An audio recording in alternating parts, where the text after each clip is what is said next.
إن الحمد لله نحمده ونستعينه ونستغفره ونعوذ بالله من شرور أنفسنا ومن سيئات أعمالنا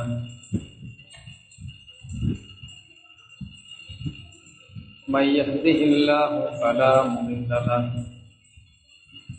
ومن يضلل فلا هادي له وأشهد أن لا إله إلا الله وحده لا شريك له وأشهد أن محمدا عبده ورسوله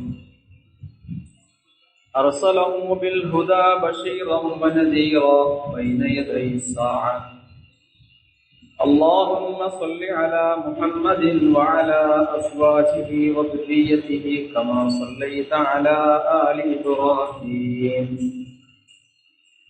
وبارك على محمد وعلى أزواجه وذريته كما باركت على آل إبراهيم إنك حميد مجيد أما بعد فإن أصدق الحديث كتاب الله وخير الهدي هدي محمد صلى الله عليه وسلم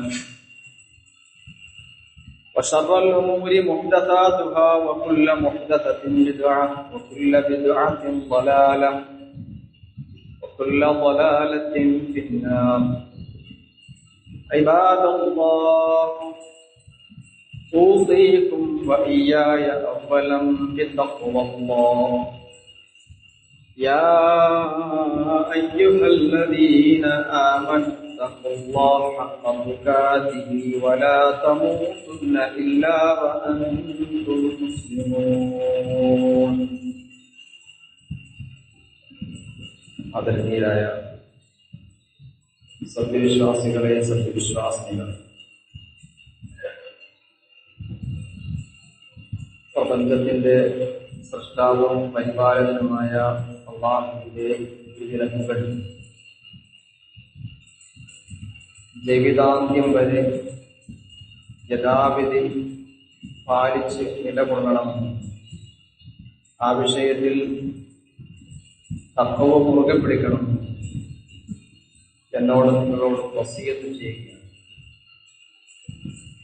സഗൗരവം അത് ഉണർത്തുകയാണ്. അല്ലാഹു സുബ്ഹാനഹു വ തആല മുത്തഖീകളിലും മുഖ്ലിസുകളിലും ഉൾപ്പെടുത്തി നമ്മെ അനുഗ്രഹിക്കുമാറാകും. നമ്മുടെ ജീവിതത്തിൽ സംഭവിച്ചു പോയ സകല പാപങ്ങളും അബദ്ധങ്ങളും അല്ലാഹു നമുക്ക് പുറത്തു തരികയും ശേഷിക്കുന്ന ജീവിതം അല്ലാഹുവിന്റെ തൃപ്തിയിൽ കഴിഞ്ഞുകൂടാനുള്ള മഹാഭാഗ്യം അവൻ നമുക്ക് നൽകി അനുഗ്രഹിക്കുകയും ചെയ്യുമാറാണ്.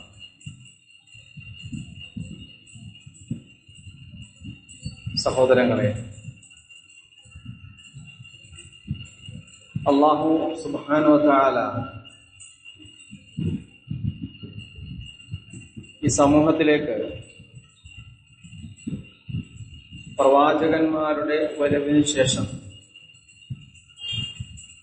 ഇസ്ലാമിന്റെ തനത് മൂല്യങ്ങളിൽ നിന്നും ആളുകൾ അകന്നു തുടങ്ങുമ്പോൾ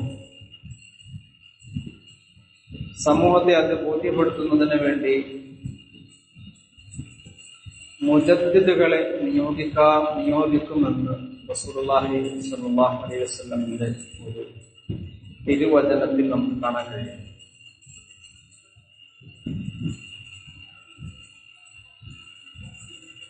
മുഹമ്മദ് റസൂലുള്ളാഹി സ്വല്ലല്ലാഹു അലൈഹി വസല്ലമയിലൂടെ അല്ലാഹു ഈ ദീനിന് പരിസമാപ്തി കുറിച്ചു. ഇനിയൊരു പ്രവാചകൻ ഇവിടേക്ക് വരികയില്ല, അതിന്റെ ആവശ്യമില്ല. വിശുദ്ധ ഖുർആനും തിരുചര്യകളും തന്നെ മതി നമുക്ക് നമ്മുടെ മുമ്പോട്ടുള്ള യാത്ര. ഇഹപര വിജയത്തിന് അത് തന്നെ മതി എന്നുള്ളതാണ്. പക്ഷെ കാലങ്ങൾ കഴിയുമ്പോൾ മതത്തിൽ പുഴുക്കുത്തുകൾ ഉണ്ടാവും. അല്ലെങ്കിൽ പ്രധാന ചില സന്ദേശങ്ങളെ സമൂഹം മറന്നു തുടങ്ങും. ഇസ്ലാമിന്റെ പ്രധാന സന്ദേശങ്ങളെ അത് പ്രധാന സന്ദേശങ്ങളാണ് എന്ന് ജനങ്ങളെ ബോധവൽക്കരിക്കാനും മതത്തിൽ കടന്നുകൂടിയ തിന്മകളെ വിഭാടനം ചെയ്യാനുമായിട്ടാണ് ഈ മുജദ്ദിദുകളുടെ രംഗപ്രവേശം. മുജദ്ദിദ് എന്നൊക്കെ പറയുമ്പോൾ അവർക്ക് എന്തെങ്കിലും പ്രവാചകന്റേത് പോലുള്ള മഹത്വങ്ങളുണ്ടെന്ന് ഒരിക്കലും വിചാരിക്കരുത്. അങ്ങനൊന്നുമില്ല. വെറും സാധാരണ മനുഷ്യരാണ് നമ്മളെപ്പോലെ തന്നെ. അവർ ചില ദൗത്യങ്ങൾ നിർവഹിക്കുന്നവരാണ് എന്നർത്ഥം. അതേ റസൂൽ സല്ലല്ലാഹു അലൈഹി വസല്ലം പറഞ്ഞു. അത് ലോകത്തെ ഏതൊരു പണ്ഡിതനെ നിർവഹിക്കുന്ന പോലെ തന്നെ. അങ്ങനെ ഇസ്ലാമിക സമൂഹത്തിൽ വന്ന പല മുജദ്ദിദുകളിൽ ഒരു മുജദ്ദിദാണ് മൗലാന അബുൽ അല മൗദൂദി. എന്തുകൊണ്ട് എന്ന് ഞാനത് പിന്നീട് പറയാം.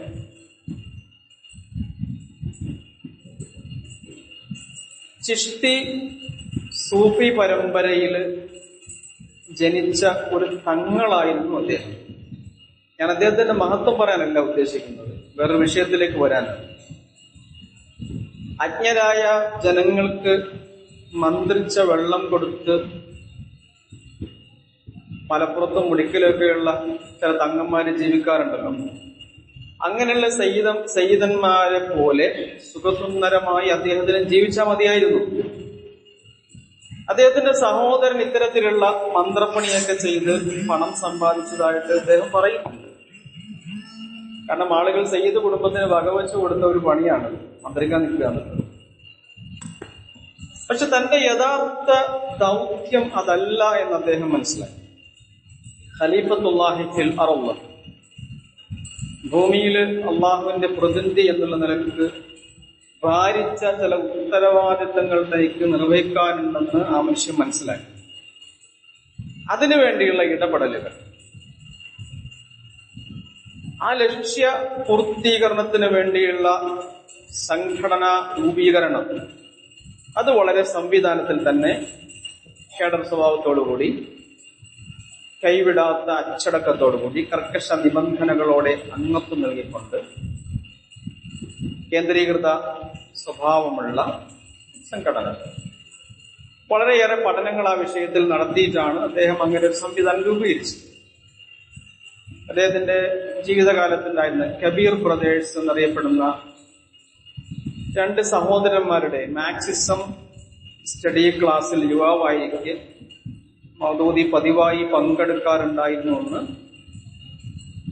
പുറത്തുനിന്നുള്ള ചരിത്രകാരന്മാരടക്കം സാക്ഷ്യപ്പെടുത്തിയ സംഗതിയാണ്. മാത്രമല്ല, നിയാസ് ഫത്താഹ് പൂരി, ആ ഒരു കാലഘട്ടത്തിൽ കമ്മ്യൂണിസ്റ്റ് മൗലാന എന്നാണ് നിയാസ് ഫത്താഹ് പൂരി അറിയപ്പെട്ടിരുന്നത്. അദ്ദേഹത്തിന്റെ കൂടെയാണ് പത്രപ്രവർത്തനം അദ്ദേഹം നടത്തുന്നത്. അങ്ങനെ കമ്മ്യൂണിസ്റ്റ് പാർട്ടിയുടെ ചട്ടക്കൂട് മനസ്സിലാക്കിയിട്ട് ആ ഒരു സംവിധാനത്തിലാണ് അദ്ദേഹം ജമാഅത്തെ ഇസ്ലാമി എന്നുള്ള ഇസ്ലാമിക പ്രസ്ഥാനത്തിന് രൂപീകരണം കൊടുത്തത്. ജീവിതത്തിൽ ചില നിലപാടുകൾ ഇദ്ദേഹത്തിനുണ്ടായിരുന്നു. ആ നിലപാടുകൾ എല്ലാം ശരിയെന്ന് നമുക്ക് പറയാൻ കഴിയില്ല, കാരണം മനുഷ്യനാണത്. നിലപാടുകൾക്ക് ചിലതിൽ വ്യക്തതകൾ ഉണ്ടാവും, ചിലതിന് അവ്യക്തതകൾ ഉണ്ടാവും. പക്ഷെ എടുത്ത പല നിലപാടുകളും അത് വളരെ യുക്തിപൂർണമായിരുന്നു. ഇപ്പൊ സ്ത്രീകൾ പൊതുരംഗത്തേക്ക് വരുന്നതിൽ മൗദൂദിക്ക് താല്പര്യമില്ലാത്ത ഒരാളായിരുന്നു. മറച്ചുവെക്കേണ്ട സംഗതിയൊന്നുമില്ല, താല്പര്യമില്ലായിരുന്നു. പക്ഷെ അദ്ദേഹം പാകിസ്ഥാനിലേക്ക് പോയതിനു ശേഷം അയ്യൂബ് ഖാന്റെ ഭരണകാലത്ത് പട്ടാള മേധാവിയായി ഭരണം പിടിച്ചെടുത്തയാളാണ് അയ്യൂബ് ഖാൻ. പിന്നീട് ഇവിടെ ജനാധിപത്യം തിരിച്ചു വരുന്ന ആ ഒരു തെരഞ്ഞെടുപ്പിൽ തെരഞ്ഞെടുപ്പിൽ മത്സരിക്കാനായിട്ട് ഫാത്തിമ ജിന്ന എന്ന സ്ത്രീയെയാണ് സ്ഥാനാർത്ഥിയാക്കിയത്. ആ സമയത്ത് ജയിലിലായിരുന്നു മൗദൂദി. ജയിലിൽ നിന്നും പുറത്തു വന്ന് ആദ്യം ചെയ്ത പരിപാടി എന്ന് പറഞ്ഞാൽ ഫാത്തിമ ജിന്നയ്ക്ക് പിന്തുണ പ്രഖ്യാപിക്കുക എന്നുള്ളതായിരുന്നു. സ്ത്രീകൾ പൊതുരംഗത്തേക്ക് വരാൻ ഇഷ്ടമില്ലാത്ത ഒരാള് പക്ഷെ ഫാത്തിമ ജിന്നയ്ക്ക് പിന്തുണ പ്രഖ്യാപിച്ചത് എന്തിനെന്ന് ചോദിച്ചു കഴിഞ്ഞാൽ പട്ടാള ഏകാധിപത്യവും ജനാധിപത്യവും തമ്മിലുള്ള ഏറ്റുമുട്ടലിൽ സ്വീകരിക്കേണ്ടുന്ന മുൻഗണനാക്രമം മനസ്സിലാക്കിയതുകൊണ്ട് എടുത്തൊരു തീരുമാനമാണ്. അതാണ് രാഷ്ട്രീയ നിലപാടിന് പ്രതിഫലിക്കുന്നത്. മറ്റൊരു ഉദാഹരണം പറയാനാണെങ്കിൽ, ഇന്ത്യ സ്വതന്ത്രമാകുമ്പോൾ ഇന്ത്യ രാജ്യത്ത് വേറിട്ട് നിൽക്കണം എന്ന തീരുമാനമെടുത്ത നാട്ടുരാജ്യമായിരുന്നു ഹൈദർ ആബാദ്. ഇന്ത്യൻ യൂണിയനിൽ ചേരേണ്ട, സ്വതന്ത്രമായി നിൽക്കുകയോ അല്ലെങ്കിൽ പാകിസ്ഥാന്റെ കൂടെ നിൽക്കുകയോ ചെയ്യാമെന്നൊക്കെ വ്യത്യസ്തമായ തീരുമാനങ്ങളിൽ നിൽക്കുമ്പോൾ ഇന്ത്യ ഗവൺമെന്റ് സൈനിക നടപടിയിലൂടെ ഹൈദരാബാദിനെ ഇന്ത്യൻ യൂണിയനിൽ ചേർക്കാൻ തീരുമാനിച്ച സമയത്ത് അന്നത്തെ ഹൈദരാബാദിന്റെ ഭരണാധികാരിയായിരുന്ന നൈസാമിനെ അനുകൂലിക്കുന്ന മുസ്ലിംകൾ സായുധ ചെറുത്തുനിൽപ്പിന് ഒരുക്കം കൂട്ടുന്നുണ്ട് എന്നറിഞ്ഞ മൗലാന മൗദൂദി ഇന്ത്യൻ പട്ടാളത്തെ നേരിടാൻ വേണ്ടി അവരുടെ നാട് സ്വതന്ത്രമായി നിൽക്കാനുള്ള ആഗ്രഹത്തിൽ ആ നാട്ടിൽ ഭൂരിപക്ഷം ഉണ്ടായിരുന്ന മുസ്ലിങ്ങൾ ചെറുത്തുനിൽപ്പിന് തയ്യാറാകുന്നു എന്നറിഞ്ഞപ്പോഴത്തേക്കും 63 വർഷം മുമ്പ് മൗലാന ഹൈദരാബാദിലെ മുസ്ലിങ്ങൾക്ക് ഒരു കത്തെഴുതുന്നുണ്ട്. ആ കത്തിലുള്ളത് സായുധ കലാപത്തിന് നിൽക്കരുത്, പോരാട്ടത്തിന് നിൽക്കരുത്, മറിച്ച് ഇന്ത്യയോടൊപ്പം നിങ്ങൾ ചേരുക എന്ന് മാത്രമല്ല, അസംബ്ലി പാർലമെന്റ് നിയോജക മണ്ഡലങ്ങളിൽ നിങ്ങൾ മത്സരിക്കണം, രാഷ്ട്രീയ പാർട്ടി രൂപീകരിക്കണം, വഖഫ്, മദ്രസ, മസ്ജിദ് അടക്കം മുസ്ലിം പേഴ്സണൽ ലോ അടക്കം ഇന്ത്യ രാജ്യത്തെ ഭരണഘടനയിൽ അംഗീകരിപ്പിക്കുന്നതിന് വേണ്ടിയിട്ട് നിങ്ങൾ ആ രംഗത്ത് ശക്തമായി രംഗത്തുണ്ടാവണം. മുസ്ലിം സമുദായത്തിന്റെ പേഴ്സണൽ ലോകൾക്ക് വേണ്ടി മാത്രമല്ല, ഇതര സമുദായത്തിന്റെ പേഴ്സണൽ ലോകൾക്ക് വേണ്ടി പോലും നിങ്ങൾ ശ്രദ്ധിക്കണം. ഇതായിരുന്നു അദ്ദേഹത്തിന്റെ നിലപാട്. പക്ഷെ ജമാഅത്തെ ഇസ്ലാമിയുടെ ആദ്യകാല നിലപാട് ഇതായിരുന്നില്ല എന്ന് നമുക്കറിയാമല്ലോ. എന്തുകൊണ്ടാണ് ഇങ്ങനെ സംഭവിച്ചതെന്ന് വെച്ച് കഴിഞ്ഞാൽ, ഖേഡർ ഘടന നിലനിൽക്കുമ്പോഴും ഉൾപാർട്ടി ജനാധിപത്യത്തെയും കൂടി അംഗീകരിക്കുന്ന ഒരു പാർട്ടി സംവിധാനമാണ് അദ്ദേഹം ഉണ്ടാക്കിയ ജമാഅത്ത് ഇസ്ലാമി എന്ന സംഘടനയിൽ കണ്ടത്. ഇസ്ലാമിന്റെ ഷൂറ സംവിധാനമാണ് യഥാർത്ഥത്തിൽ ഉൾപാർട്ടി ജനാധിപത്യം എന്നുള്ളത്. അതുകൊണ്ട് തന്നെ തന്റെ കാഴ്ചപ്പാടുകളെല്ലാം മൗദൂദി ഒരിക്കലും അനുയായികളിൽ അടിച്ചേൽപ്പിച്ചിട്ടില്ല എന്ന് മാത്രമല്ല, ഫിഖ്ഹിലും അഖീദയിലുമുള്ള തന്റെ അഭിപ്രായങ്ങൾ പാർട്ടിയുടെ അഭിപ്രായമാകരുതെന്നുകൂടി അദ്ദേഹം വളരെ കണിശമായി പറയിച്ചു. ഇത് മനസ്സിലാക്കാതെയാണ് അന്ധന്മാർ ആനയെ കണ്ടതുപോലെ ചിലർ മൗദൂദിയെ വിമർശിക്കാൻ തുടങ്ങുന്നത്. മൗദൂദി വിമർശനത്തിന് അതീതനല്ല എന്ന് ഞാൻ പറയുന്നില്ല. മൗദൂദി എന്ന് മാത്രമല്ല, ലോകത്തൊരു നേതാവ് വിമർശനത്തിന് അതീതനല്ല. കാരണം ഖുർആനും സുന്നത്തുമാണ് നമ്മുടെ ആധാരം. മറ്റുള്ളതെല്ലാം ഇജ്തിഹാദുകളാണ്. ഇജ്തിഹാദുകൾ ശരിയാണ് എന്ന് നമുക്ക് തോന്നുന്ന പക്ഷം ഉലുൽ അംറിനോടുള്ള നമ്മുടെ ഒരു ബാധ്യത എന്നുള്ള നിലക്ക് അത് അംഗീകരിക്കൽ നിർബന്ധമാണ്. അത്തിയുല്ലാഹ വ അത്തിയു റസൂല വ ഉലിൽ അംരി മിൻകും.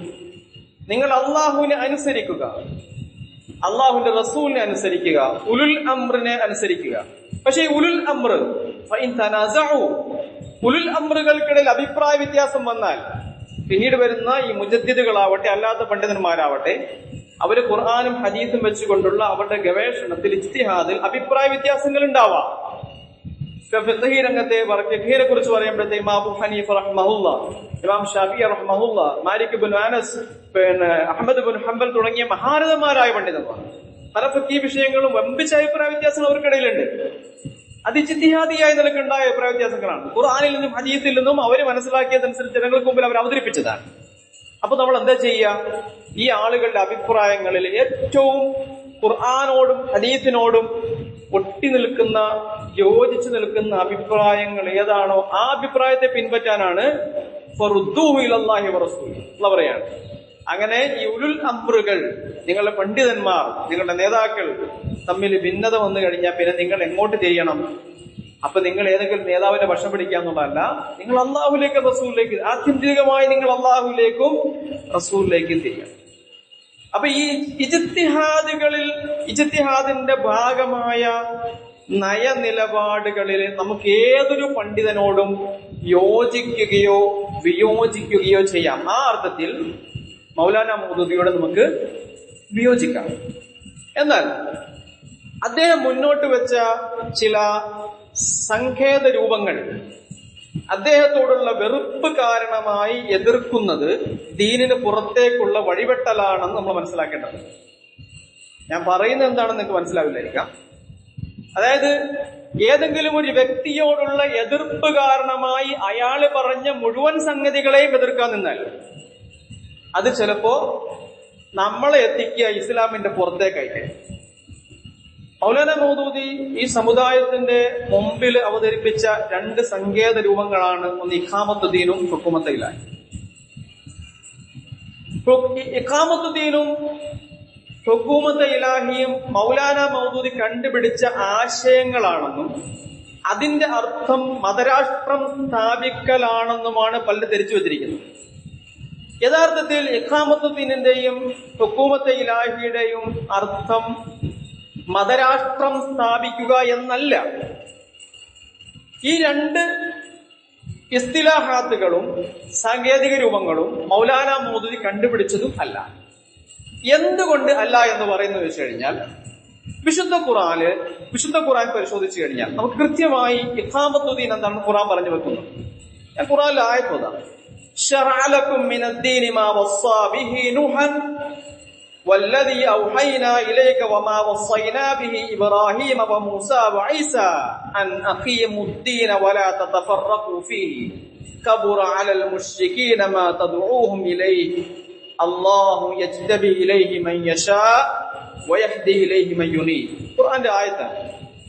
ശറഅ ലക്കും മിനദ്ദീൻ, അല്ലാഹു പറയാണ് നിങ്ങൾക്ക് അവൻ ഈ അദ്ദീൻ, ഈ ദീനുൽ ഇസ്ലാമിനെ, ഈ ദീനിനെ അവൻ നിങ്ങൾക്ക് നിയമമാക്കി തന്നിരിക്കുന്നു. എന്താണ് നമ്മളുടെ നിയമം എന്ന് വെച്ച് കഴിഞ്ഞാൽ, നമ്മളുടെ നിയമം ദീനാണ്. ഈ ദീനിനെയാണ് അള്ളാഹ് നൂഹ് അലൈഹി സ്വലാത്തു വസ്സലാമിന് നൽകിയ വസിയ്യത്ത്. നൂഹിനോട് അള്ളാഹ് ഏൽപ്പിച്ച പണി ദീൻ പ്രബോധനം ചെയ്യുക എന്നുള്ളതാണ്. വല്ലദീ ഔഹൈനാ ഇലൈക, റസൂലേ മുഹമ്മദ് റസൂലുള്ളാഹി സ്വല്ലല്ലാഹു അലൈഹി വസല്ലമയോട് അള്ളാഹ് പറയുന്നു, അങ്ങേക്ക് നൽകിയതും ഇത് തന്നെയാണ്. വമാ വസ്സൈനാ ബിഹി ഇബ്രാഹീമ, ഇതേ ദീന് തന്നെയാണ്, ഇതേ ദീനിന്റെ സന്ദേശം തന്നെയാണ്, ഇതിന്റെ പ്രചാരണം തന്നെയാണ്, ഇതിന്റെ ഇഖാമത്ത് തന്നെയാണ് ഇബ്രാഹീമിനും നാം നൽകിയ സന്ദേശം. വമൂസ വഈസ, മൂസയ്ക്കും ഈസയ്ക്കും ഒക്കെ എല്ലാ പ്രവാചകന്മാർക്കും അള്ളാഹു നൽകിയ സന്ദേശം എന്താണെന്ന് വെച്ച് കഴിഞ്ഞാൽ അൻ അഖീമുദ്ദീൻ, ഇഖാമത്തുദ്ദീൻ നടപ്പിലാക്കുക എന്നുള്ളതാണ്. ഇതന്നെ മൗലാന മൗദൂദി പറഞ്ഞുള്ളൂ. ഇഖാമത്തുദ്ദീൻ നടപ്പിലാക്കാൻ വേണ്ടിയിട്ടാണ് അബുൽ അംബിയ എന്നറിയപ്പെടുന്ന, ഷെയ്ഖുൽ അംബിയ എന്നറിയപ്പെടുന്ന നൂഹ് അലൈഹി സ്വലാത്തു വസ്സലാം മുതൽ ഇബ്രാഹിം അലൈഹി സ്വലാത്തു വസ്സലാം മുതൽ മൂസയും ഈസയും മുഹമ്മദ് റസൂലുള്ളാഹി സ്വല്ലല്ലാഹു അലൈഹി വസല്ലം, ഈ പ്രവാചകന്മാരൊക്കെ ലോകത്തേക്ക് വന്ന് എന്തെന്ന് വെച്ച് കഴിഞ്ഞാൽ ഒറ്റ പണി അവർക്കുണ്ടായിരുന്നത് ഇഖാമത്തുദ്ദീൻ നടപ്പിലാക്കുക എന്നുള്ളതാണ്, ദീൻ സ്ഥാപിക്കുക എന്നുള്ളതാണ് അതുകൊണ്ട് ഉദ്ദേശം. എന്ന് മാത്രമല്ല അള്ളാഹ് പിന്നെ പറയുന്നു വലാ തതഫറഖൂ ഫീഹി, വലാ തതഫറഖൂ ഫീഹി, ഇഖാമത്തുദ്ദീന്റെ വിഷയത്തിൽ നിങ്ങൾ തമ്മിൽ ഭിന്നത ഉണ്ടാകാൻ പാടില്ല. സമുദായത്തിന് ഇഖാമത്തുദ്ദീന്റെ വിഷയത്തിൽ രണ്ട് വാക്കുണ്ടാകാൻ പാടില്ല എന്നത്. ഇഖാമത്തുദ്ദീൻ സ്ഥാപിക്കണമെന്ന് സയ്യിദ് മൗദൂദി പറഞ്ഞതുകൊണ്ട് ഞങ്ങൾ ഇഖാമത്തുദ്ദീൻ എതിരാണെന്നായി പറഞ്ഞ ആരെങ്കിലും പറഞ്ഞു കഴിഞ്ഞാൽ മനസ്സിലാക്കണം, അവർ പ്രവാചകന്മാരുടെ മാർഗത്തിൽ നിന്നും പുറത്താണ്. ഖുർആൻ ഏത് വിഷയത്തിലാണോ ഭിന്നിക്കരുതെന്ന് പറഞ്ഞത് ആ വിഷയത്തിൽ ഭിന്നതയുടെ വാക്ക് പറഞ്ഞവരാണ്. അതുകൊണ്ട് തന്നെ ഇഖാമത്തുദ്ദീന്റെ വിഷയത്തിൽ ഭിന്നാഭിപ്രായം പുലർത്തുന്നവരെ സംബന്ധിച്ച് ഖുർആന്റെ വാക്ക് കബുറ അലൽ മുശ്രികീന മാ തദ്ഊഹും ഇലൈഹി, നിങ്ങൾ ഏതൊരു ഇഖാമത്തുദ്ദീന്റെ സ്ഥാപനത്തിലേക്കാണോ ഈ ആളുകളെ വിളിക്കുന്നത്, ഈ മുശ്രിക്കുകൾക്ക് അത് വലിയ അസ്വസ്ഥതയുണ്ടാക്കുന്നതാണ്. കബുറ അലൽ മുശ്രികീന, മുശ്രിക്കുകൾക്ക് അത് സഹിക്കാൻ പറ്റുന്നില്ല. നിങ്ങളൊന്ന് വലിയ അപരാധം പറഞ്ഞു തോന്നിയായിരിക്കും, ഇഖാമത്തുദ്ദീൻ പറഞ്ഞിട്ട് മതരാഷ്ട്രം സ്ഥാപിക്കാൻ നിങ്ങൾ വരും എന്നവർ കേൾക്കുകയാണ്, അവരങ്ങനെ പ്രതികരിക്കുകയാണ്. ഖുർആനാണ് പറയുന്നത്. അതുകൊണ്ട് അല്ലാഹു യജ്തബി ഇലൈഹി മൻ യശാ, ഈ പണിക്ക് അല്ലാഹു ചില ആൾക്കാരെ തിരഞ്ഞെടുക്കും. അല്ലാഹു പറയാണ് അല്ലാഹു യജ്തബി ഇലൈഹി മൻ യശാ, ഈ ഇഖാമത്തുദ്ദീന്റെ പണിക്ക് അല്ലാഹു ചില ആൾക്കാരെ തിരഞ്ഞെടുക്കും. വയഹ്ദി ഇലൈഹി മൻ യുനീബ്, ഖേദിച്ച് മടങ്ങുന്ന ആൾക്കാരെ മാത്രമാണ് അല്ലാഹു ഹിദായത്ത് കൊടുക്കുക. വളരെ സ്പഷ്ടമാണ് ആയത്ത് എങ്ങോട്ടാ പോകുന്നത്. അതുകൊണ്ട് സഹോദരങ്ങളെ, ആരെയും എതിർക്കാനോ ആരോടെങ്കിലും വിദ്വേഷം തീർക്കാനോ ഒന്നുമല്ല. ഇത് അംഗീകരിക്കാതെ എന്ത് ചെയ്തിട്ടും കാര്യമില്ല. ഇഖാമത്തുദ്ദീന്റെ വിഷയത്തിൽ ഇഖാമത്തുദ്ദീനെ ഉൾക്കൊള്ളാതെ എന്ത് ചെയ്തിട്ടും കാര്യമില്ല. ഞാനല്ല പറയുന്നത്, ഇതൊന്നും എന്റെ പേരിൽ കെട്ടിവെക്കേണ്ട ആവശ്യമില്ല. വിശുദ്ധ ഖുർആനിലെ അടുത്ത ആയത്ത് ഞാൻ നിങ്ങൾക്ക് തരാം. സൂറത്തുൽ ബഖറയിൽ 177-ാമത്തെ ആയത്ത്. ലൈസൽ ബിർറ അൻ തുവല്ലൂ വുജൂഹകും ഖിബലൽ മശ്രിഖി വൽ മഗ്രിബി ولكن البر من آمن بالله واليوم الآخر والملائكة والكتاب والنبيين وآتى المال على حبه ذوي القربى واليتامى والمساكين وابن السبيل والسائلين وفي الرقاب وأقام الصلاة وآتى الزكاة والموفون بعهدهم إذا عاهدوا والصابرين في البأساء والضراء وحين البأس أولئك الذين صدقوا وأولئك هم المتقون. ليس البر, നന്മയെ സംബന്ധിച്ച് നിങ്ങൾ മനസ്സിലാക്കിയത് അൻ തുവല്ലൂ വുജൂഹകും ഖിബലൽ മശ്രിഖി വൽ മഗ്രിബി, നിങ്ങളുടെ മുഖങ്ങളെ കിഴക്കോട്ടും പടിഞ്ഞാറോട്ടും തിരിക്കുക എന്നുള്ളതല്ല നന്മ. എന്താ പറഞ്ഞാൽ മനസ്സിലായോ? നിങ്ങൾ നിസ്കരിക്കുക എന്നുള്ളതല്ല നന്മ. പള്ളി വന്ന് ഞങ്ങൾ 5 നേരം നിസ്കരിക്കുന്നില്ല, ഇതാ പറയുന്നത്. ഞങ്ങൾ മുസ്ലിങ്ങളല്ലേ? അള്ളാഹ് പറയുന്നത് ലൈസൽ ബിർറ അൻ തുവല്ലൂ വുജൂഹകും ഖിബലൽ മശ്രിഖി വൽ മഗ്രിബി, കിഴക്കോട്ടോ പടിഞ്ഞാറോട്ടോ നിങ്ങളുടെ മുഖം തിരിച്ചു വെച്ചിട്ട് നിങ്ങൾ നിസ്കരിക്കുക എന്നുള്ളതല്ല നന്മ. അതുകൊണ്ട് നിങ്ങൾക്ക് സ്വർഗത്തിൽ പോകാൻ കഴിയില്ല. പിന്നെ സ്വർഗത്തിൽ പോകണമെങ്കിൽ എന്ത് വേണം? വിശുദ്ധ ഖുർആനിൽ അല്ലാഹ് പറയുന്നു വലാകിന്നൽ ബിർറ, എന്ന യഥാർത്ഥ നന്മ എന്താണെന്ന് കേട്ടോ, മൻ ആമന ബില്ലാഹി, പടച്ച തമ്പുരാനിൽ വിശ്വസിക്കണം. അള്ളാഹുവിൽ വിശ്വാസത്തോടെ വേണം നിസ്കരിക്കാൻ നിൽക്കാൻ. അള്ളാഹുവിൽ മാത്രം വിശ്വസിച്ചാൽ പോരാ. വൽ യൗമിൽ ആഖിർ, പരലോക വിശ്വാസം ഉണ്ടാവണം. വൽ മലായികതി, മലക്കുകളിൽ വിശ്വാസം ഉണ്ടാവണം. വൽ കിതാബി, അള്ളാഹു നൽകിയ ഗ്രന്ഥത്തിൽ ഖുർആനിൽ വിശ്വാസം ഉണ്ടാവണം. ഖുർആൻ നൽകിയ ദീനിന്റെ മുഴുവൻ സംഗതികളുണ്ടല്ലോ, A to Z, സൂറത്തുൽ ഫാത്തിഹ മുതൽ സൂറത്തുൻ നാസ് വരെയുള്ള മുഴുവൻ കാര്യങ്ങളും. അതിൽ മനുഷ്യന്റെ വ്യക്തി ജീവിതമുണ്ട്, അതിൽ മനുഷ്യന്റെ കുടുംബ ജീവിതമുണ്ട്, അതിൽ മനുഷ്യന്റെ സാമൂഹിക ജീവിതമുണ്ട്, സാംസ്കാരിക ജീവിതമുണ്ട്, രാഷ്ട്രീയമുണ്ട്, സാമ്പത്തികമുണ്ട്, കലയുണ്ട്, കായികമുണ്ട്. ഒരു മനുഷ്യൻ രാവിലെ ഉറങ്ങി എഴുന്നേൽക്കുമ്പോൾ വൈകുന്നേരം ഉറങ്ങാൻ കിടക്കുന്നവര്, അവന്റെ ശൈശവകാലം മുതൽ അവൻ വാർദ്ധക്യത്തിലെത്തി മരിക്കാൻ പോകുന്നവരെ ഏതൊക്കെ മേഖലകളുമായി ബന്ധപ്പെടുന്നുണ്ടോ ഇതിനെ സംബന്ധിക്കുന്ന മുഴുവൻ വിവരങ്ങളും പടച്ച തമ്പുരാന്റെ ഗ്രന്ഥത്തിൽ വിശദമായി പറഞ്ഞു വെച്ചിട്ടുണ്ട്. മുഴുവൻ നിയമങ്ങൾ അതിനകത്തുണ്ട്. എന്തൊക്കെയാണ് അതിൽ ചെയ്യേണ്ടത്, എന്തൊക്കെ അരുതായികളും പാടില്ലായ്മകളുമാണ് അള്ളാഹു നിങ്ങളോട് ഈ മേഖലകളിൽ ഏർപ്പിച്ചിട്ടുള്ളത്, അത് സമ്പൂർണ്ണമായി പിൻപറ്റിയേ മതിയാകൂ. അപ്പൊ അവിടെ ഇസ്ലാമിന്റെ ഇസത്തയാണ് നമ്മൾ പിൻപറ്റേണ്ടതെന്നർത്ഥം. ആ ഇസ്ലാമിന്റെ ഇസത്യ അൽ കിതാബിനെ നിങ്ങൾ അംഗീകരിക്കാതെ, ഖുർആനെ സമ്പൂർണ്ണമായി നിങ്ങൾക്ക് അംഗീകരിക്കാതെ നിങ്ങൾ നിസ്കരിച്ചിട്ട് കാര്യമില്ല എന്ന് സൂറത്തുൽ ബഖറയിലെ 177-ാമത്തെ ആയത്തിൽ, ഞാൻ പറയുന്ന ഒരു സംശയം ഉണ്ടെങ്കിൽ നിങ്ങൾ തഫ്സീർ തുറന്നു നോക്കൂ. അള്ളാഹു പറഞ്ഞു നോക്കുകയാണ്. അതുകൊണ്ട് കടത്തിക്കൂട്ടിയതും ഈ വികലമാക്കപ്പെട്ടതുമായ സാമ്പ്രദായിക ശീലങ്ങളെ എതിർക്കാൻ വന്ന പ്രവാചകനെതിരെ എന്ന മക്കയിലെ നിഷേധികളിൽ റസൂലുള്ളാഹി സ്വല്ലല്ലാഹു അലൈഹി വസല്ലം ഈ ഇഖാമത്തുദ്ദീനിന്റെ സന്ദേശവുമായി മക്കക്കാരുടെ മുമ്പിൽ വന്ന് നിന്നപ്പോ നൂഹ് അലൈഹി സ്വലാത്തു വസ്സലാമും ഇബ്രാഹിം അലൈഹി സ്വലാത്തു വസ്സലാമും ഈസാ മൂസ അലൈഹി സ്വലാത്തു വസ്സലാം പ്രവാചകന്മാരും ഒക്കെ ലോകത്ത് വന്ന 1,24,000 പ്രവാചകന്മാരും വിശുദ്ധ ഖുർആനിൽ എന്ന പേരെടുത്ത് പറഞ്ഞ 25 പ്രവാചകന്മാരൊക്കെ എഴുന്നേറ്റ് നിന്ന് അഖീമുദ്ദീൻ, നിങ്ങൾ ദീൻ സ്ഥാപിക്കുക എന്നുള്ള പണിക്ക് വേണ്ടിയിട്ടാണ്, ഇഖാമത്തുദ്ദീന് വേണ്ടിയിട്ടാണ്. അപ്പൊ അങ്ങനെ പ്രവാചകന്മാർ എഴുന്നേറ്റ് നിൽക്കുമ്പോ അവസാനത്തെ പ്രവാചകനായ മുഹമ്മദ് റസൂലുള്ളാഹി സ്വല്ലല്ലാഹു അലൈഹി വസല്ലം ഈ സംഗതി ജനത്തോട് പറയാൻ എഴുന്നേറ്റ് നിൽക്കുമ്പോ നബി സല്ലല്ലാഹു അലൈഹി വസല്ലമിന് എതിരെ എഴുന്നേറ്റ് ആരെന്നറിയോ? അത് മക്കയിലെ നിഷേധികളാണ്. അവരുടെ പ്രത്യേകത എന്തെന്നറിയോ? അവർ കഅബാലയത്തിന്റെ കാവൽക്കാരായിരുന്നു. നമ്മൾ ഇന്ന് പള്ളിയിൽ വന്ന് നിസ്കരിക്കുന്നു എന്ന ന്യായം നമ്മൾ പറയുമ്പോ കഅബാലയത്തിന്റെ പരിപാലകരായിരുന്നു, അതിനെ ചുറ്റിപ്പറ്റി ജീവിതം നയിച്ചിരുന്ന ആളുകളായിരുന്നു മക്കയിലെ മുശ്രിക്കുകൾ. അവർ അള്ളാഹുവിനെ അംഗീകരിച്ചവരെന്നായിരുന്നു. പക്ഷെ അള്ളാഹിനെ അവർ അംഗീകരിച്ചിരുന്നത് ലാത്ത ഉസ്സ മനാത്ത എന്ന ദൈവങ്ങൾക്കൊപ്പമായിരുന്നു അള്ളാഹുവിനെ അംഗീകരിച്ചിരുന്നത്. പക്ഷെ അവർക്ക് തടസ്സം എന്തായിരുന്നു? അവർക്ക് തടസ്സം അള്ളാഹുവിന്റെ പരമാധികാരത്തെ അംഗീകരിക്കുക എന്നുള്ളതായിരുന്നു തടസ്സം. കാബയിലേക്ക് തിരിഞ്ഞ് നിസ്കരിക്കണം തർക്കം അവർക്കില്ല, തയ്യാറാണ്. കാബയ്ക്ക് പരിശുദ്ധി ഉണ്ടെന്നുള്ള വാദത്തിന് അവർ തർക്കമില്ല, സമ്മതിക്കുന്നു. അള്ളാഹു ഉണ്ടെന്നുള്ള കാര്യവും മക്കയിലെ മുശ്രിക്കുകൾ അംഗീകരിക്കുന്നു. തടസ്സം എന്തായിരുന്നു? ഹുകൂമത്തെ ഇലാഹിയായിരുന്നു തടസ്സം.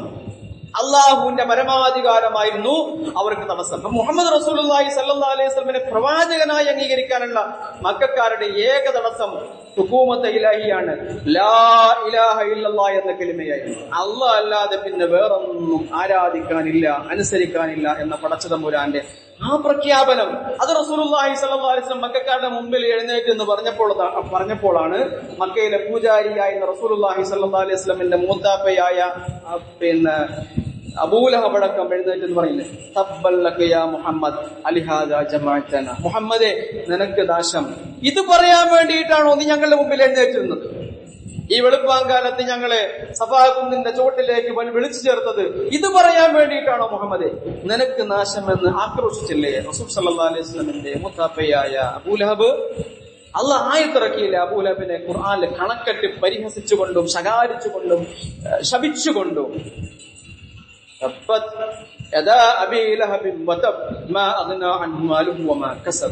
മുച്ചൂടും തകർന്നില്ലേ അവൻ? മനുഷ്യനിർമ്മിത പ്രത്യയശാസ്ത്രങ്ങളൊക്കെ ഈ കോലത്തില് തകർന്നു പോകുന്നത് നമ്മൾ കാണുന്നു. സഹോദരങ്ങളെ, സ്നേഹത്തോടെ പറയുകയാണ്, നസീഹത്ത് എന്നുള്ള നിലക്ക് പറയാണ്, നമ്മളിൽ പലരും ഇതേപോലെ അള്ളാഹുവിൽ വിശ്വസിക്കുന്നവരുണ്ട്, പള്ളിയിൽ വന്ന് നിസ്കരിക്കുന്നവരുണ്ട്, നോമ്പെടുക്കുന്നവരുണ്ട്, സക്കാത്തും കൊടുക്കുന്നുണ്ടാവാം, ഹജ്ജിനും പോകുന്നുണ്ടാവാം. ദയവ് ചെയ്ത് പള്ളിയിൽ മാത്രം ഇസ്ലാമിനെ കൊണ്ടുവന്ന് പള്ളിയുടെ പുറത്തിറങ്ങുമ്പോഴത്തേക്കും പണിയേണ്ടത് പള്ളിയല്ല പള്ളിക്കൂടമാണ് 1000 എന്ന് പാട്ട് പാടാൻ നിൽക്കില്ല. സങ്കടം കൊണ്ട് പറഞ്ഞു പോവുകയാണ്. അതുണ്ടാക്കുന്ന അബദ്ധം വലുതാണ്. മുസ്ലിമിനെ സംബന്ധിച്ചിടത്തോളം നമുക്ക് പള്ളിയും പണിയണം, നമുക്ക് പള്ളിക്കൂടവും പണിയണം. അത് വേറൊരു ചരിത്രം, അതിലേക്ക് വരുന്നില്ല. അപ്പൊ ദീനിന്റെ സംസ്ഥാപനമാണ് നമ്മുടെ താല്പര്യം. ദീനിന്റെ സംസ്ഥാപനം, അതിന്റെ ആത്മാർത്ഥമായ താല്പര്യം. വിശുദ്ധ ഖുർആനിൽ വേറൊരു ആയത്ത് വരുന്നുണ്ട്, ലം യകുനിൽ ലദീന കഫറു. നമ്മളൊക്കെ സാധാരണ ചെറിയ ഭാഗത്തിൽ ഇങ്ങനെ അഹ്മദ് ജുസൈന്റെ ഭാഗത്ത് കാണാതെ പഠിക്കുന്ന ആയത്താണ്. ലം യകുനിൽ ലദീന കഫറു മിൻ അഹ്ലിൽ കിതാബി വൽ മുശ്രികീന മുൻഫഖീന ഹത്താ തഅതിയഹുൽ ബയ്യിന. നിഷേധികളായ ആളുകൾക്ക് കഫറൂ മിൻ അഹ്ലിൽ കിതാബി, വേദക്കാരായ നിഷേധികളും, വൽ മുശ്രിക്കീന, ബഹുദൈവ വിശ്വാസികളായ നിഷേധികളും. നിഷേധികൾ 2 തരക്കാരാണ്.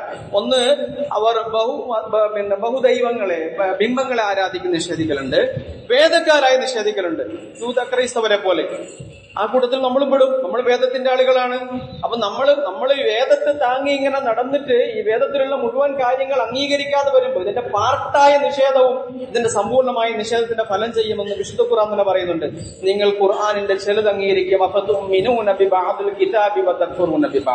നിങ്ങൾ ചിലത് വിശ്വസിക്കാനും ചിലത് നിങ്ങൾ നിഷേധിക്കാനുമാണോ ശ്രമിക്കുന്നത്? അള്ളാന്റെ ചോദ്യമാണ്.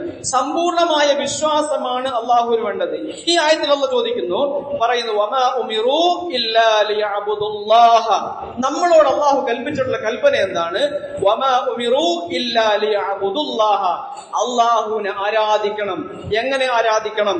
മുഖ്ലിസീന ലഹു അദ്ദീൻ. ഈ ദീൻ സമ്പൂർണമായി അള്ളാഹു നൽകിക്കൊണ്ട് ജീവിതത്തിന്റെ മുഴുവൻ സംഗതികളും സൂറത്തുൽ ഫാത്തിഹ മുതൽ സൂറത്തുൽ നാസ് വരെ മനുഷ്യ ജീവിതത്തെ ബന്ധിക്കുന്ന ഏതൊക്കെ കാര്യങ്ങൾ അള്ളാഹു പറഞ്ഞിട്ടുണ്ടോ അതിലൊക്കെയും നിഷ്കളങ്കമായി അള്ളാഹുവിനെ അംഗീകരിക്കണം. അതൊക്കെയും സമ്പൂർണമായി അള്ളാഹുവിന് സമർപ്പിക്കണം. ഈ നിലക്കായിരിക്കണം നമ്മളുടെ വിശ്വാസം.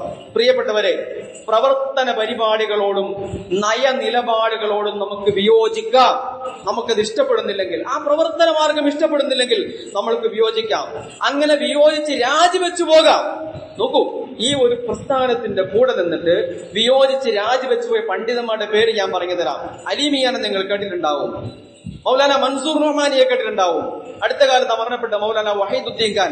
ഇവരൊക്കെ ഈ പ്രസ്ഥാനത്തില് മൗലാന മൗദൂദിയോടൊപ്പം കൂടെ ഉണ്ടായിരുന്നവരാണ്. അവർ വിയോജിച്ച് പുറത്തുപോയി. വിയോജിച്ച് പുറത്തുപോയത് നയനിലപാടുകളിലുള്ള വിയോജിപ്പ് മാത്രമാണ്, അല്ലാതെ ഇഖാമത്തുദ്ദീനെയും തള്ളി പറഞ്ഞിട്ടല്ല അവർ പോയെന്നർത്ഥം. അവരൊക്കെ അവരുടേതായ മറ്റൊരു ഇസ്ലാമിക സ്ഥാപനത്തിന് വേണ്ടി ദീൻ സ്ഥാപിക്കാനുള്ള മറ്റൊരു മാർഗം അവർ തുറന്നിട്ടാണ് പോയത് എന്നർത്ഥം. നമ്മളും ആ നിലക്ക് നമുക്ക് വിയോജിക്കാനാണെങ്കിൽ വിയോജിക്കാം. പക്ഷെ ഒന്ന് ആലോചിക്കേണ്ടതുണ്ട്, നമ്മൾ വിയോജിച്ചു പോയി പുറത്തിറങ്ങിയിട്ട് ഇഖാമത്തുദ്ദീനിന്റെ സ്ഥാപനത്തിന് വേണ്ടി എന്ത് പണിയാണ് നമ്മൾ തിരഞ്ഞെടുത്ത് മനസ്സിലാക്കേണ്ടത്. ഒരു ഉദാഹരണം പറയാനാണെങ്കിൽ, ഒരു പള്ളിക്ക് പ്ലാൻ വരച്ചു ഒരാള്. ആ പള്ളിയുടെ പ്ലാൻ നമ്മളിങ്ങനെ നോക്കിയിട്ട് പറഞ്ഞു, ഈ പ്ലാൻ ഇഷ്ടപ്പെടാത്തതുകൊണ്ട് പള്ളി തന്നെ പണിയണ്ട. പള്ളിക്ക് എഞ്ചിനീയർ വരച്ച പ്ലാൻ ഇഷ്ടപ്പെടാത്തതുകൊണ്ട് പള്ളി തന്നെ പണിയണ്ട എന്ന് പറഞ്ഞാൽ അങ്ങനെ ഉണ്ടാവും. പള്ളി പണിയാതുകൊണ്ട് മുസ്ലിം സമൂഹത്തിന്റെ ആവശ്യമില്ലേ? പകരം എന്ത് ചെയ്യാം? നമുക്ക് വേണമെങ്കിൽ പകരം ഒരാളെ പുതിയ പ്ലാൻ വരക്കാൻ എത്തിക്കാം, അല്ലെ? അല്ലെങ്കിൽ അയാളോട് തന്നെ വേണമെങ്കിൽ മാറ്റി ഒന്ന് വരയ്ക്കാൻ വേണ്ടി ആവശ്യപ്പെടാം. അപ്പൊ നയനിലപാടുകൾ വിയോജിച്ചോളൂ.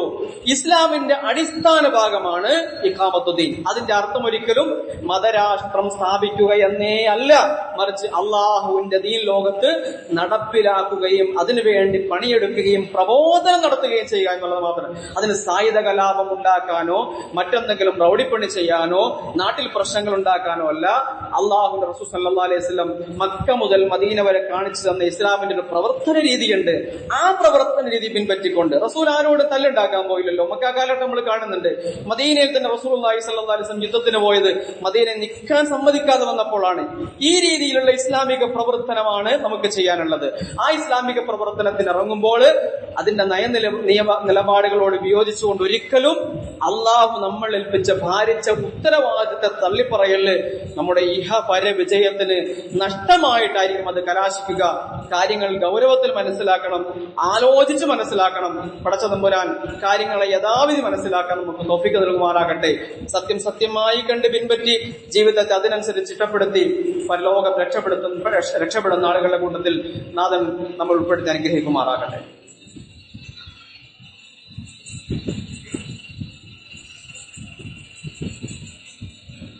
അൽഹംദുലില്ലാഹി റബ്ബിൽ ആലമീൻ വസല്ലല്ലാഹു വസല്ലം അലാ മുഹമ്മദിൻ വഅലിഹി വസല്ലം. യാ അയ്യുഹല്ലദീന ആമനു തഖുല്ലാഹ ഹഖ തുഖാതിഹി വലാ തമൂതുന്ന ഇല്ലാ വഅൻതും മുസ്ലിമൂൻ. ബഹുമാനികളായ സത്യവിശ്വാസികളെ, അള്ളാഹുവിനെ സൂക്ഷിച്ച് ജീവിക്കുക. കരുണാവാരിധിയായ നാഥന്റെ വിധിവിലക്കുകൾ ജീവിതത്തിലുടനീളം പാലിക്കണമെന്നും ആ വിഷയത്തിൽ തഖ്വ മുറുകെ പിടിക്കണമെന്നും എന്നോടും നിങ്ങളോടും ഒരിക്കൽ കൂടി വസിയത്ത് ചെയ്യുന്നു.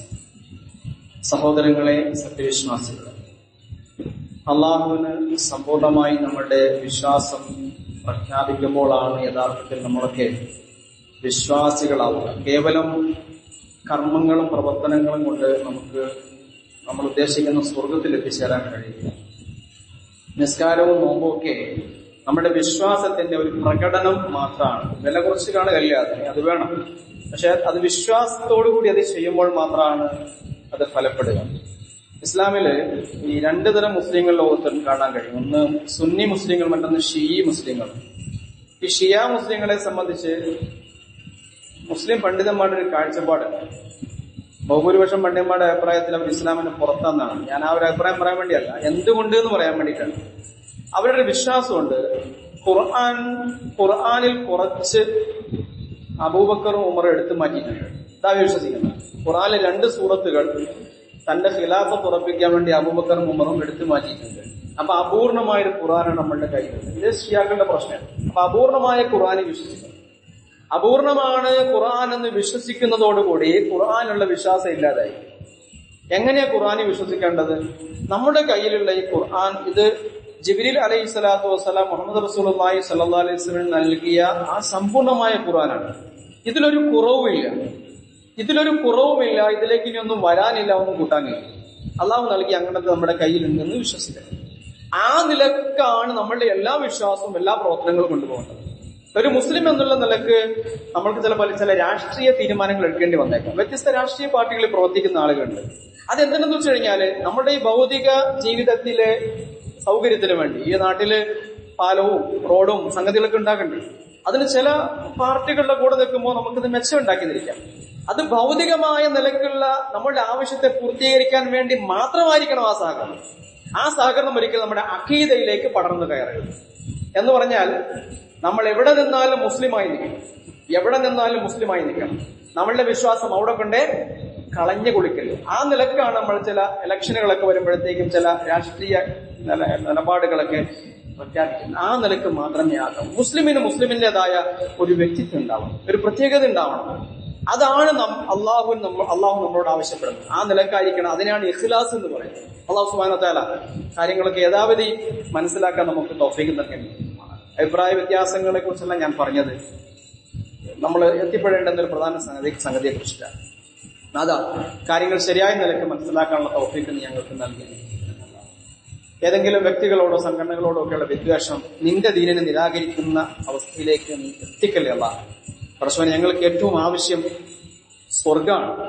ആ സ്വർഗം കിട്ടാൻ വേണ്ടിയിട്ടാണ് ഞങ്ങളൊക്കെ ജീവിക്കുന്നതും പണിയെടുക്കുന്നതും പ്രവർത്തിക്കുന്നതും. ചിലപ്പോഴൊക്കെ അബദ്ധങ്ങൾ ഞങ്ങൾ സംഭവിച്ചു പോകാറുണ്ട്. നാക്ക് വലിയ പ്രശ്നമാണ്. അള്ളാഹുവേ, അരുതാത്തത് പറയുന്നതിൽ നിന്നും നീ ഞങ്ങളെ കാത്തുരക്ഷിക്കണമേ അല്ലാഹ്. ഞങ്ങൾ ചെയ്തു കൂട്ടിയ സൽക്കർമ്മങ്ങളൊക്കെയും അള്ളാഹുവേ നീ പാഴാക്കി കളയല്ലേ. ദുഷ്കർമ്മങ്ങളിൽ നിന്നും ഞങ്ങൾ സമ്പൂർണമായി ആക്കണേ അല്ലാഹ്. ഞങ്ങളുടെ തലമുറകളെ ആക്കണേ അല്ലാഹ്.